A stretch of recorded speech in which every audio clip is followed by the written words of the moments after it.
Hello साथीहरु, welcome to my new blog. आज धेरै दिनपछि फेरि एउटा नयाँ ब्लग लिएर आएको छु र योभन्दा पहिला मैले इन्डियामा बसेर ब्लगिङ गरेको थिएँ र आज चाहिँ गाउँमा बसेर नेपालमै छु र अहिले भर्खर चाहिँ म दाउरा घाँस गर्नको लागि खरबारीमा आएको छु र यतिखेर चाहिँ म खरबारीमै छु। योभन्दा अघिल्लो भिडियोमा मैले इन्डियामै बसेर ब्लगिङ गरेको थिएँ र बिचमा म छिटो घर आइपुगेँ किनकि म एकदमै इमर्जेन्सीमा आएको थिएँ र ब्लगिङ गर्न पाइनँ बिचमा, त्यसैले माफ गरिदिनु होला। र अहिले म एकदम घरबाटै ब्लगिङ गरेको छु, छोटो मिठो ब्लगिङ गरेको छु, माया गरिदिनु होला। अनि यो मेरो नयाँ आइडी हो, सब्सक्राइब पनि गरिदिनु होला यदि हजुरमा आज पुगेको छ भने यो भिडियो हैन। दाउरा काट्न आएको छु र एकदमै हावा चलेको छ।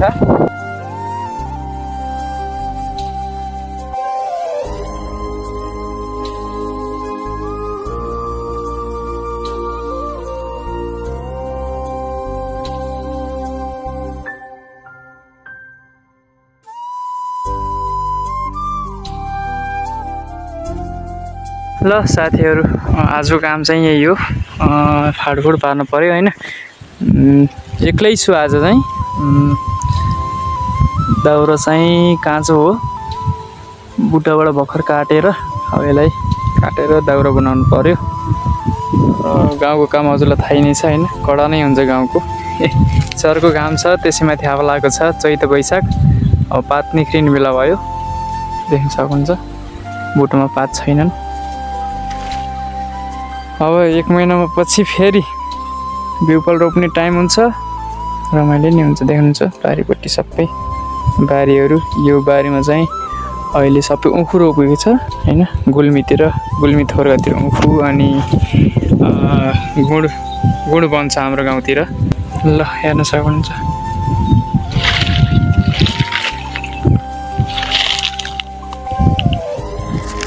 म पनि अहिले 1 सालमा चाहिँ घर आएको छु।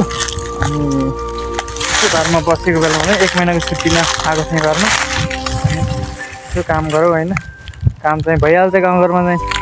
अन्त गाउँघरमा खाली भइन्न, त्यही हो। यो फाडफुड पाऱ्यो, अलिकति चाहिँ काटिसकेँ होइन। रमाइलो छ एक्लै, टाके पार्नु पर्यो, तिर्खा लाग्यो।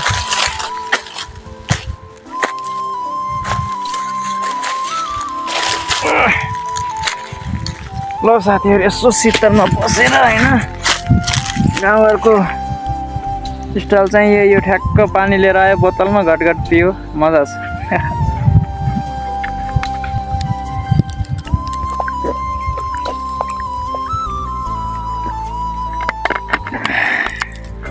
चिसो छ हो पानी चाहिँ, गाउँ हो नि त हैन, रमाइलो हुन्छ। अरू त त्यस्तै हो साथीहरु, गाउँघरमा चाहिँ काम गर्न चाहिँ दुःखै हुन्छ गर्मीमा हैन।